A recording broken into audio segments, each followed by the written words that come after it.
এই শায়েখ আহমদুল্লাহ ভেজাল লাগাই দিয়েছে সারা দেশে। কথা বুঝতে পারছেন? এই লোকটার কথা শুনে শুনে অনেক যুবক পথভ্রষ্ট হয়ে যাচ্ছে। কথা বুঝতে পারছেন? এই শায়েখ আহমদুল্লাহর কথা শুনবেন না, হাত উঁচু করেন। এর কথা কি শুনবেন না? আমার নবীকে বলছে যে 40 বছরের আগে তিনি সাধারণ ছিলেন। আমার আল্লাহ বলছেন না নবী, আপনি বলেন আপনি সাধারণ ছিলেন না।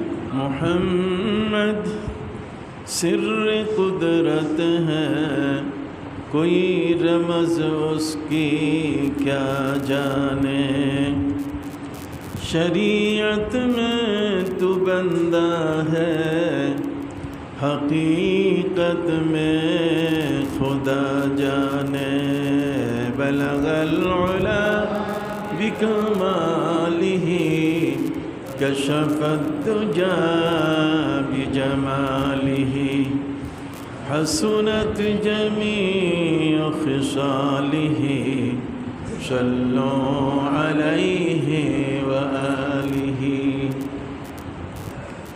আজকের এই মহান জুমার নামাজে উপস্থিত শ্রদ্ধাভাজন মুসল্লিয়ান ইকরাম, আল্লাহ পাক রব্বুল আলামিনের শাহী দরবারে লাখো কোটি শুকর। সৈয়দুল আইয়াম জুমার নামাজ সপ্তাহের একটি শ্রেষ্ঠ দিন। এই দিনের শ্রেষ্ঠ ইবাদতটি করার জন্য আল্লাহ তাআলা আমাদেরকে নির্দেশ দিয়েছেন। সেই আদেশ মান্য করে আমরা মসজিদে উপস্থিত হয়েছি। এই জন্যই আমরা সকলেই আল্লাহর দরবারে শুকর আদায় করি, আলহামদুলিল্লাহ। সম্মানিত সুধী, মহাগ্রন্থ আল কোরআনের সবচেয়ে বড় পরিচিত একটি আয়াত আমি আপনাদের সামনে তেলাওয়াত করেছি। মা কানা মুহাম্মাদুন আবা আহাদিম মির রিজালিকুম ওয়ালাকিন রাসূলুল্লাহি ওয়া খাতামান নাবিয়্যিন ওয়া কানা আল্লাহু বিকুল্লি শাইইন আলিমা। আল্লাহ পাক রব্বুল আলামিন আমার নবীর পরিচয় তিনি দিচ্ছেন যে নবী তিনি কারো পিতা নন। মা কানা মুহাম্মাদুন আবা আহাদিম মির রিজালিকুম, তোমাদের মধ্যে যারা বড় হয়েছ তোমরা, সাবালক যারা, তোমাদের কারো তিনি পিতা নন। ওয়ালাকিন রাসূলুল্লাহি ওয়া খাতামান নাবিয়্যিন। এবং আল্লাহ তাআলা তার দুটো পরিচয় তিনি তুলে ধরলেন। একটি হলো তিনি হচ্ছেন আল্লাহর রসুল, আরেকটা হলো তিনি হচ্ছেন খাতামুন নাবিয়্যিন, সকল নবীর শেষ নবী। এই দুটো পরিচয় আল্লাহ তাআলা আমাদের প্রিয় নবী সাল্লাল্লাহু আলাইহি ওয়াসাল্লাম সম্পর্কে তুলে ধরেছেন। এবং আল্লাহ পাক রব্বুল আলামিন বলছেন ওয়া কানা আল্লাহু বিকুল্লি শাইইন আলিমা। নবীর বিষয়ে যা কিছু এর সম্পর্কে তিনি সম্যক জ্ঞাত আছেন। সবচেয়ে বেশি নবীর সম্পর্কে জানেন কে? আল্লাহ। ওয়া কানা আল্লাহু বিকুল্লি শাইইন আলিমা। নবীর সম্পর্কে যত কিছু বিষয় আছে এ সব কিছু বিষয়ে সম্যক জ্ঞাত, সবচেয়ে বেশি জানেন কে? আল্লাহ। সম্মানিত সুধী, অতএব সেই মহানবী মুহাম্মদুর রাসূলুল্লাহ সাল্লাল্লাহু আলাইহি ওয়াসাল্লাম, যাকে আল্লাহ পাক রব্বুল আলামিন তার রসুল হিসাবে স্বীকৃতি দিয়ে আমাদের কাছে প্রচার করলেন এবং যার সম্পর্কে আল্লাহ বলে দিলেন যে তিনি হচ্ছেন নবীদের শেষ নবী। নবীদের শেষ নবী যিনি, তিনি আমাদের নবী, যিনি আল্লাহ রসুল, যাকে নিয়ে পবিত্র কোরআন ঘোষণা দিয়েছে। আল্লাহ পাক রব্বুল আলামিন যে নবীর পরিচয়ে তিনি রসুলুল্লাহ বলেছেন, অতএব সেই নবীর আমরা উম্মত হওয়ার সৌভাগ্য লাভ করেছি। এই জন্য সমবেত কণ্ঠে একসাথে আল্লাহর দরবারে শুকর আদায় করি, আলহামদুলিল্লাহ। মুসা নবী যার উম্মত হওয়ার জন্যে, ঈসা নবী যার উম্মত হওয়ার জন্যে, হজরত ইয়াহিয়া, হজরত জাকারিয়া, জগতের মধ্যে 1,24,000 অথবা 2,24,000 নবী এবং রসুল যার উম্মত হওয়ার জন্য আল্লাহর কাছে আবেদন করেছিলেন যে আল্লাহ আমাদেরকে নবী না বানাইয়া তার উম্মত বানাই দেন। এত বড় উলুল আজম পয়গম্বর, এত বড় শান, মান, মর্যাদা এবং ইজ্জতের অধিকারী নবী রসুলগণ, তারা নিজেরা রসুল হতে চান নাই, তারা নিজেরা নবী হতে চান নাই, বরং তারা হতে চেয়েছেন আমাদের প্রিয় নবী হজরত মুহাম্মদুর রাসূলুল্লাহ সাল্লাল্লাহু আলাইহি ওয়াসাল্লামের উম্মত। এই বিষয়টাই প্রমাণ করে যে আমাদের নবীর মর্যাদা এবং শান কত বড়। যদিও পবিত্র কোরআন ব্যাপী আল্লাহ তাআলা বলছেন তিলকার রসুল ফাদ্দালনা বা'দাহুম আলা বা'দ মিনহুম মান কাল্লামাল্লাহু ওয়া রাফা বা'দাহুম দারাজাত। রাফে দারাজাত, যার সম্পর্কে আল্লাহ তাআলা বিশাল মর্যাদা তিনি দান করেছেন। পুরো নবীর ক্ষেত্রে এত বড় মর্যাদার কথা কোরআনে উল্লেখ হয় নাই। আল্লাহ পাক রব্বুল আলামিন যার সম্পর্কে বলেছেন, আসা আইয়াবআসাকা রব্বুকা মাকামাম মাহমুদা, যাকে আল্লাহ সুপ্রশংসিত স্থান মাকামে মাহমুদের অধিকারী বানিয়েছেন, সেই নবী সাল্লাল্লাহু আলাইহি ওয়াসাল্লামকে আল্লাহ তাআলা নিজের নাম পর্যন্ত দিয়ে দিলেন। লাকাদ জাআকুম রাসূলুম মিন আনফুসিকুম আজিজুন আলাইহি মা আনিতুম হারিসুন আলাইকুম বিল মুমিনিনা রাউফুর রহিম। আল্লাহ তার নিজের নাম আজিজ এটাও দিয়ে দিলেন, তিনি রউফ নাম দিলেন, রহিম নাম দিলেন। এই সবগুলো নিজের নাম আল্লাহর, অথচ তিনি উপহার দিলেন তার নবীকে। নবীর গলায় তিনি তার নামগুলো দিয়ে মালা পরালেন। তাহলে সেই নবীর দাম কোনো অংশে কি কম? সবাই বলেন, সেই নবীর নাম কি কোনো অংশে কম? তাহলে নবীর শান মান আমরা বুঝতে গেলে অন্য কোথাও যাওয়ার প্রয়োজন নাই। কোরআনের আয়াতগুলো নিয়ে যদি আমরা কথা বলি, তাদের সেখানে দেখা যাবে যে আমাদের প্রিয় নবী সাল্লাল্লাহু আলাইহি সাল্লামের নাম, তার যশ, তার গুণগান আল্লাহ নিজেই গেয়েছেন। একটি প্রশ্ন আপনাদের কাছে আমি করতে চাই, আর সেই প্রশ্নটি হলো এই: একটা লোক চোর ছিল, একটা লোক ডাকাত ছিল, একটা লোক বেবিচারী ছিল, একটা লোক অন্যায় অপরাধী হিসেবে সকল মানুষের কাছে জানা। আর সেই লোকটা যদি পরবর্তীতে এসে আপনার মসজিদের ইমাম হইতে চায়, কতক্ষণ না, এরকম একটা দুষ্ট দুরাচার পাপিষ্ট সে যদি আপনার নেতৃত্ব দিতে চায়, তাহলে আপনি কি সহজে তাকে মানবেন? আপনি সহজে তাকে মানবেন না। এটা মানার প্রশ্নই আসে না, কারণ মানতে গেলে তার প্রতি আমার আস্থা থাকতে হবে, এবং সেই আস্থাটা তার মধ্যে আনতে গেলে আস্থার মানুষটাকে তার জীবনে পরিপাটি হতে হবে, যাতে যে অপরাধগুলো করলে পরে নিন্দা আসে, যে অপরাধগুলো করলে পরে মানুষের ভক্তি নষ্ট হয়, সেগুলো থেকে আমাকে পবিত্র থাকতে হবে। সম্মানিত শুধু আমাদের প্রিয় নবী সাল্লাল্লাহু আলাইহি ওয়াসাল্লাম 40 বছর থেকে নিয়ে 63 বছর পর্যন্ত, এটা কি তার জীবন? না জন্ম থেকে 63 বছর পর্যন্ত তার জীবন? না তার জীবন সৃষ্টির শুরু থেকে আল্লাহর জান্নাত পর্যন্ত? কোনটা? সৃষ্টির শুরু থেকে আল্লাহর জান্নাত। আমরা যদি এটাকে বিশ্লেষণ করি, আমরা যদি বলি যে 40 থেকে 63 বছর, এই 23 বছরের জীবন, এই জীবনের আগের যে জীবনটা, তিনি ওই সময় নবীও ছিলেন না, তিনি কিছুই ছিলেন না, তিনি একটা সাধারণ মানুষের মতো ছিলেন। আমরা যদি এইভাবে তাকে বলি, তাহলে আমার নবীকে নিয়ে এই বিশ্লেষণটা, এই ব্যাখ্যাটা, এটা সঠিক হবে না। প্রিয় নবী সাল্লাল্লাহু আলাইহি সাল্লাম তিনি হচ্ছেন আল্লাহর পক্ষ থেকে, তিনি রসুল। আল্লাহ তাআলা তাকে নিজেই বলছেন যে মোহাম্মদ আল্লাহ রসুল, মোহাম্মদুর রসুল্লাহ। আল্লাহ নিজেই বলছেন ওয়ালাকির রাসূল আল্লাহি ওয়া খাতামান নাবিয়িন। আল্লাহ যাকে বারবার রসুল, নবী, কত কিছু সুন্দর পদবিতে ঘোষণা করছেন। ইয়া আইয়ুহাল মুযাম্মিল, ইয়া আইয়ুহাল মুদ্দাসসির, ইয়া আইয়ুহান নবী, ইয়া আইয়ুহার রাসূল, কত চমৎকার চমৎকার শব্দ নিয়ে যাকে তিনি উল্লেখ করে আমাদের মাঝে তাকে উপস্থাপন করছেন।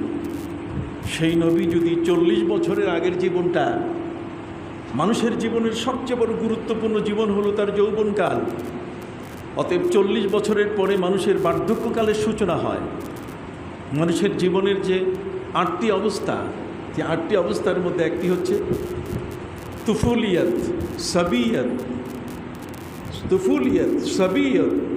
শাবিয়ত, শাইখুখিয়ত, হেরামিয়ত, কুহুলিয়ত। এগুলো কতগুলো কাল আছে মানুষের জীবনে। আছে শিশুকাল, মানুষের জীবনের মধ্যে আছে বাল্যকাল, কৈশোরকাল, বয়ঃসন্ধিকাল, যৌবনকাল, প্রৌঢ়কাল, বার্ধক্যকাল।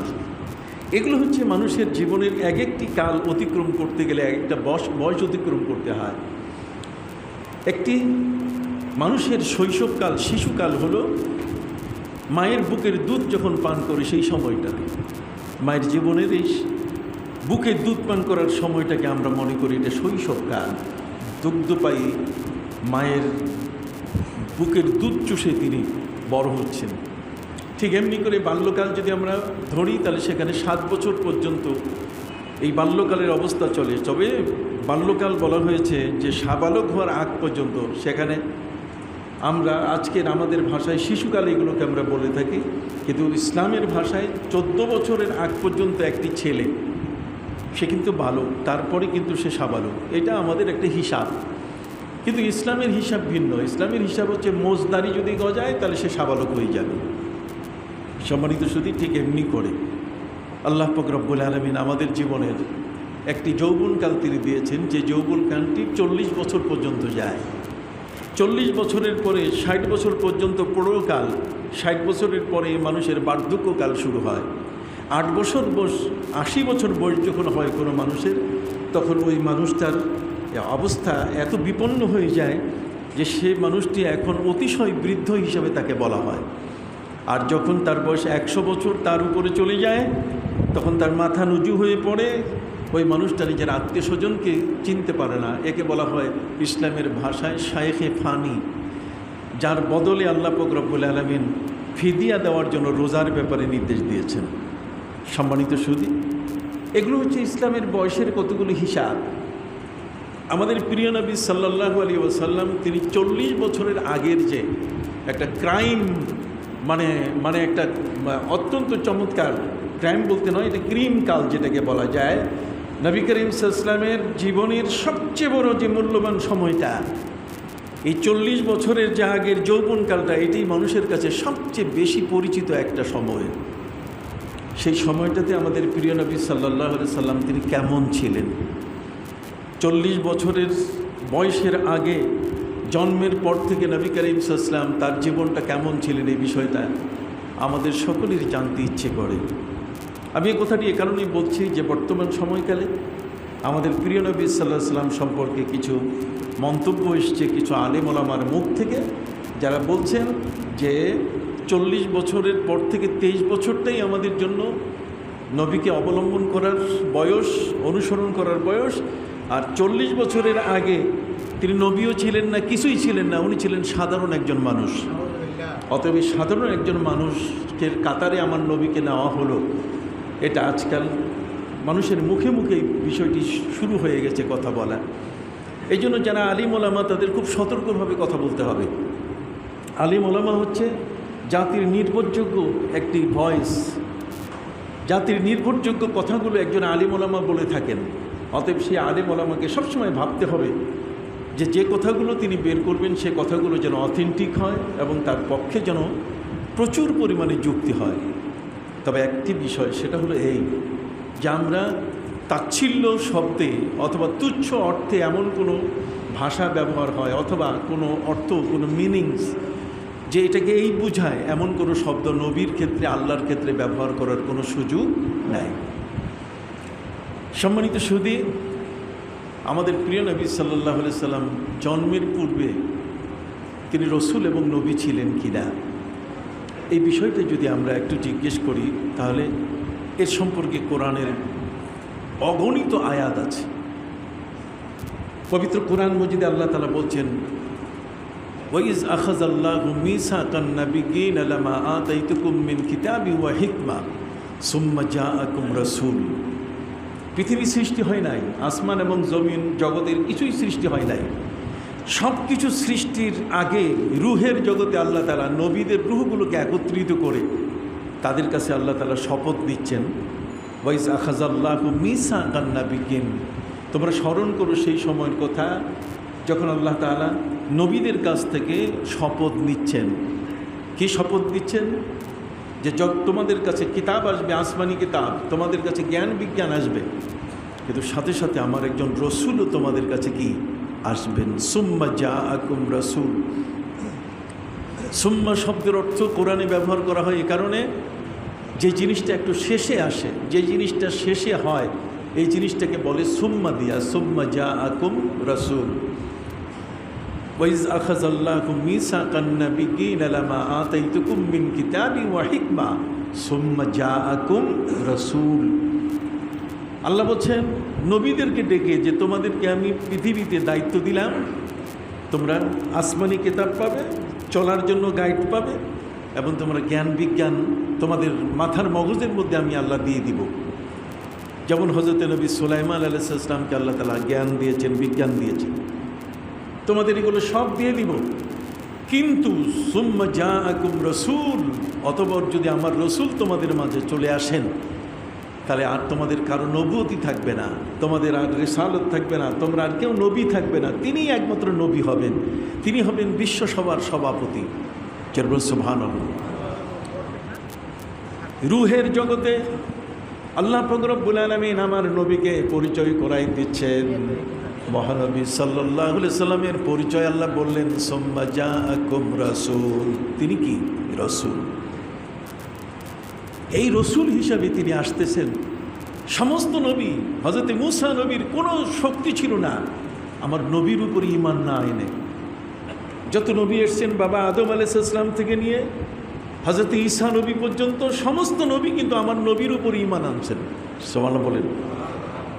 আমরাই শুধু নবীর উপর ঈমান আনছি তা কিন্তু নয়, বরং আমাদের পূর্বে যত নবী আসছেন তারাও আমার নবীর উপর কি আনছেন? ঈমান আনছেন।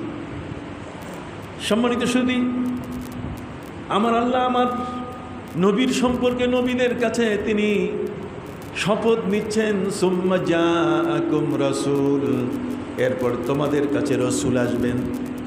সেই রসুলের পরিচয় আল্লাহ পাক রব্বুল আলামিন তুলে ধরলেন এত চমৎকার করে, যেই নবী যখন তোমাদের কাছে আসবেন তখন সেই নবীর উপরে তোমরা ঈমান আনবে। লা তুমিনুন্না বিহি ওয়া লা তানসুরুন্না, অবশ্য অবশ্য তার উপরে তোমরা বিশ্বাস আনবে, ঈমান আনবে, এবং পাশাপাশি তোমাদের সব কিছু দিয়ে তোমরা তাকে সাহায্য করবে।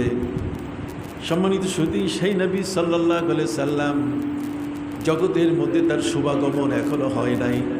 আল্লাহ পবিত্র কোরআনের এই আয়াতের মধ্যে সুম্মা শব্দ ব্যবহার করেছেন, তার মানে তার আগমন ঘটবে অনেক পরে। কিন্তু উনি যখনই চলে আসবেন তখনই আর কারো নবুয়ত থাকবে না। সম্মানিত সুধী, আমার প্রিয় নবী সাল্লাল্লাহু আলাইহি ওয়াসাল্লাম এবং নবীদের শুভাগমন শুরু হলো। আল্লাহ পাক রব্বুল আলামিন নবীকে পাঠাচ্ছেন হযরত আদম আলাইহিস সালামের মাধ্যমে জগৎবাসীর কাছে। হযরত আদম হয়ে হয়ে বংশ পরম্পরায় তিনি পৃথিবীতে আগমন করছেন, কিন্তু যত নবী বাবা আদম আলাইহিস সালাম থেকে নিয়ে সব নবী আমার নবীকে চিনতেন। সুবহানাল্লাহ বলেন। যদি আপনি বলেন বাবা আদম আলাইহিস সালাম আমার নবীকে চিনতেন কি না, নবী তো ওই সময় আসেন নাই। নবী তো তখন তার এই যে দেহের ভিতরে এই রূহগুলো, তার ভিতরে আল্লাহ পাক রব্বুল আলামিন রেখেছেন। হাদিসের মধ্যে এসেছে যে তার এই পাঁজর থেকে, কোমর থেকে আল্লাহ তাআলা রূহগুলোকে বের করেছিলেন ওই আরাফাতের ময়দান আর কাবার মাঝখানে জায়গায়। সেখানে তিনি ওই মুহূর্তে আল্লাহর পক্ষ থেকে প্রশ্নের শিকার হয়েছিলেন। তার এই সন্তানরা, তাদের উপর প্রশ্ন আসছে আলাস্তু বিরব্বিকুম ক্বালু বালা, আমি কি তোমাদের রব নই? তখন আমরা সবাই বলেছিলাম কি, আল্লাহ আপনি আমাদের রব। সম্মানিত সুধী, হযরতে বাবা আদম আলাইহিস সালামের তার কপাল থেকে, পেশানি থেকে আমার নবী জগতের মধ্যে তিনি আসলেন। বাবা আদম কাকে পৃথিবীতে জন্ম দিচ্ছেন, তার বংশে কারা কারা আসবে, বাবা আদম তাদেরকে চিনেন কিনা যদি প্রশ্ন করা হয় যে আদম আমার নবীকে চিনেন কিনা। ভাইরা আমার হযরতে নবী ঈসা, হযরতে মূসা, হযরতে সুলাইমান, হযরতে দাউদ, তাদেরকে বাবা আদম চিনেন কিনা। পবিত্র কোরআন তার সমাধান দিয়েছে। পবিত্র কোরআন মজিদে আল্লাহ পাক রব্বুল আলামিন বলেন وَعَلَّمَ آدَمَ الْأَسْمَاءَ كُلَّهَا, আল্লাহ পাক রব্বুল আলামিন আদমকে সব কিছুর নাম শিখালেন। আল্লাহ তাআলা গাছের নাম শিখালেন, মাছের নাম শিখালেন, পৃথিবীর মধ্যে কোন জিনিসটা কি, যত মেটেরিয়ালস আছে র মেটেরিয়ালস সবগুলোর নাম তিনি শেখালেন। আসমান কয়টা, জমিন কয়টা, জগতের কোনটার কি নাম, সবগুলো বাবা আদমকে আল্লাহ শেখালেন। আর জগতের মধ্যে সবচেয়ে বড় এলিট পারসন, সবচেয়ে বড় সম্মানিত নবী এবং রসুল, তাদের নাম কি আল্লাহ তাআলা আদমকে শিখান নাই? আদম শিখিয়েছেন। অতএব তাফসীরের কিতাবের মধ্যে এসছে ওয়া আল্লামা আদামাল আসমা কুল্লাহা, আল্লাহ পাক রব্বুল আলামিন বাবা আদম আলাইহিস সালামকে সমস্ত নবীর নাম শিখাই দিয়েছেন। সমস্ত নবীর নাম জানতেন বাবা আদম আলাইহিস সালাম। আমার নবীরও নাম তিনি কি জানতেন। সম্মানিত সুধী, বাবা আদম যেমন সকল নবীর নাম জানেন, বাবা আদম সহ জগতের যত নবী এসছেন সমস্ত নবীও আমার নবীর নাম জানতেন। সুবহানাল্লাহ বলেন। আমার নবীও সমস্ত নবীর নাম জানতেন, আর নবীগণও আমার নবীর নাম জানতেন। পবিত্র কোরআন মজিদ আল্লাহ পাক রব্বুল আলামিন বলেন, আল্লাহ তাআলা বলছেন, হে নবী ওয়াকুল্লান নাকুসু আলাইক, আমি সবার নাম আপনাকে বলে দিয়েছি, কোনো নবীর নাম আপনার কাছে অজানা নয়। কাজে আমার নবী বাবা আদম আলাইহিস সালাম থেকে নিয়ে জগতের মধ্যে ঈসা নবী পর্যন্ত 1,24,000 অথবা 2,24,000 নবীর নাম কি জানতেন। সুবহানাল্লাহ বলেন। নবীর নাম কারো অজানা ছিল না। আমার নবী যেমন সমস্ত নবীর নাম জানেন, প্রত্যেক নবীও আমার নবীর নাম কি জানেন। আমার নবীর নাম তারা জানলেন কিভাবে? ওই যে রুহের জগতে আল্লাহ তাআলা আমার নবীর পরিচয় দিয়ে দিয়েছেন। আর আমার নবী তাদের নাম জানেন কিভাবে? আল্লাহ বলছেন আমার নবীকে আমি বলে দিয়েছি। কথা বুঝতে পারছেন? মিনহুম মান কাসাসনা আলাইক ওয়া মিনহুম মান লাম নাকসুস আলাইক। কোনো কোনো নবীর নাম আপনাকে বলেছি আর কোনো কোনো নবীর নাম আপনাকে বলি নাই। পরে আল্লাহ বলে দিলেন যে না, ওয়াকুল্লান নাকুসু আলাইক, সবার নাম আমি আপনাকে বলে দিয়েছি। তাহলে নবী বংশের নবীদের সাথে পরিচয় ছিল কি না? আপনার কথা বলছেন না কেন? এই যুগে কত বিভ্রান্তিকর বক্তব্য কোনো কোনো ব্যক্তির কাছ থেকে আসে, এটিকে আমি আপনাদের সামনে তুলে ধরার চেষ্টা করছি। সম্মানিত সুধী, আমরা কোরআনের ভাষায় বুঝতে পারলাম বাবা আদম আলাইহিস সালামকে আল্লাহ সমস্ত কিছুর নাম শিখাই দিয়েছেন, এতে নবীর নাম বাদ নাই। আর আমার নবীকে সমস্ত নবীর নাম বলে দিয়েছেন, আমার নবীও সমস্ত নবীর কি নাম জানতেন। আর যত নবী আসছেন সমস্ত নবীও আমার নবীর নাম কি জানতেন। প্রমাণ ওই রুহের জগতে আল্লাহ তাআলা তাদের কাছে যখন শপথ নিচ্ছিলেন, এই শপথের সময় সেখানে আমার নবী সাল্লাল্লাহু আলাইহি ওয়াসাল্লামের পরিচয় আল্লাহ তুলে ধরলেন। সুবহানাল্লাহ বলেন। তাহলে কোনো নবীর কাছে আমার নবীর নাম অজানা ছিল না। এই জন্য প্রত্যেক নবী তার যুগে এসে প্রথম প্রচার হলো যে মুহাম্মদ রাসূলুল্লাহ সাল্লাল্লাহু আলাইহি ওয়াসাল্লাম জগতের মধ্যে আসতেছেন, তিনি হলেন আল্লাহর এই জগতের মধ্যে সবচেয়ে বড় সম্মানীয় একজন মনোনীত নবী। উনি আসলে পরে আর আমার নবুয়ত থাকবে না, ওনার এই গুণ। তখন ইহুদি জগতের তারা দেখলো যে আমাদের নবী যার এত গুণগান গায়, আমাদের নবী যার এত সম্মানের কথা বলে, হযরতে নবী মূসা, হযরতে উযায়ের, এমন কেউ নাই যে নবীর নাম জানতো না। নবীর প্রশংসা যখন তারা করত তখন তারা বলতো আমাদের নবীর চেয়ে তারা সেই নবী পাওয়ারফুল। অতএব যুদ্ধের ময়দানে গিয়ে তারা আল্লাহর কাছে প্রার্থনা করত যে আল্লাহ ওই নবীর উসিলায়, যেই নবীর নাম আমাদের নবীগণ বলতেছেন, যেই নবীর নাম আমাদের নবীগণ প্রচার করতেছেন, সেই নবীর নামের উসিলায় তুমি আমাদেরকে বিজয় দান করো। পবিত্র কোরআন মজিদে আল্লাহ বলেন, ওয়াকানু মিন ক্বাবলু ইস্তাফতিহুনা আলাল্লাযীনা কাফারু। কাফেরদের উপরে জয়লাভ করতে গিয়ে ইহুদিরা নাম ব্যবহার করত কার?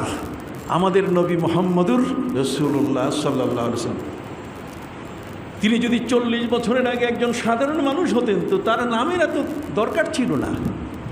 40 বছরের আগে যদি তিনি একজন নর্মাল কোনো ব্যক্তি হতেন তাহলে আল্লাহ তাআলা নবীদের কাছ ডেকে এত বড় গুরুত্ব দিয়ে আমার নবীকে পরিচয় করাই দিতেন না।